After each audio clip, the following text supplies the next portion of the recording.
اور اسلام یعنی مسلمانوں کو جو باتیں ہیں وہ بہت لوگوں کو اٹریکٹ کرتی ہیں, مطلب سیٹوں کو بھی اور عام لوگوں کو بھی, یار سب برابر ہے اس میں اور مسئلہ کیا ہے, ہیومینٹی کی باتیں ہو رہی ہیں.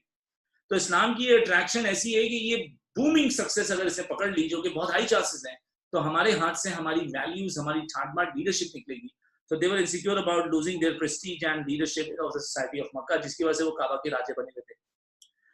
پھر میں نے آپ کو بتایا تھا کہ یار اگر مجھ سے کوئی پوچھے گا سب سے بڑا ریزن کیا تھا قریش کی بدتمیزیوں کا, تو میں نے بولا تھا building of Kaaba. So they were insecure about losing Kaaba and well related to Kaaba because they knew that if monotheists are, if Muslims are going to have a booming success and they grow rapidly in numbers, so being having greater strength, they will try to snatch Kaaba from us.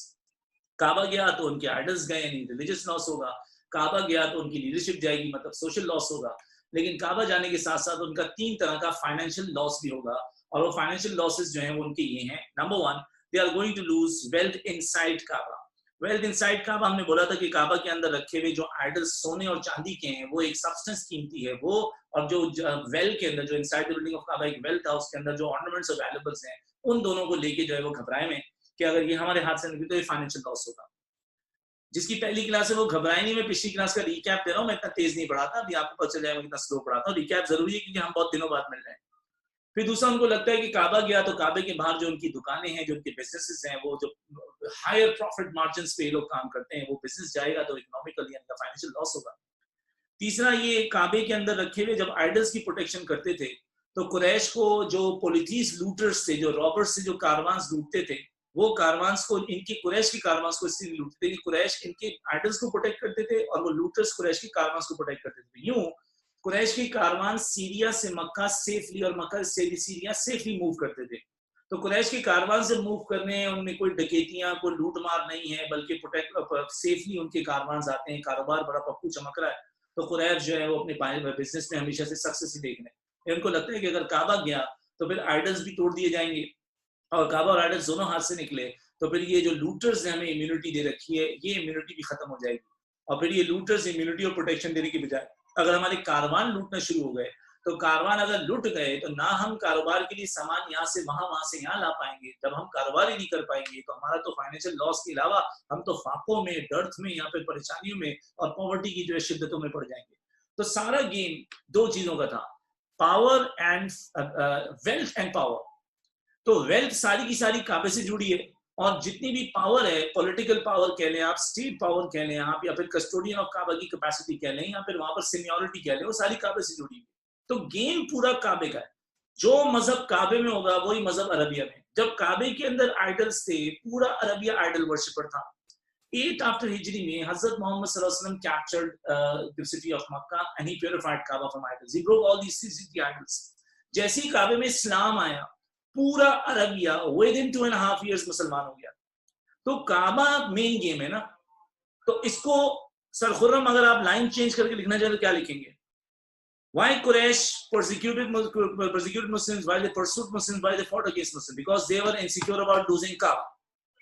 اور کعبہ loose ہونے سے social لاس ہے, کعبہ loose ہونے سے religious لاس ہے, اور کعبہ loose ہونے سے جو ہے کعبہ کو لوز ہونے سے ان کا جو ہے وہ فائنینشیل لاس ہے. تو یہ 3 باتیں جو ہے ان کو لے کے چلو, کعبے کو لے کے چلو, ان آئدر کیسز آنسر اسی ڈائمینشن میں جائے گا جو پتر میں نے آپ کو پچھلی کلاس میں بتایا. یہ ریویژن ہو رہا ہے, پچھلی کلاس میں پڑھا دیا گیا ہے, اسی کو یہ نہ سمجھے سر خورم بہت تیز پڑھا رہے ہیں. یہ گفتگو تو ہو چکی.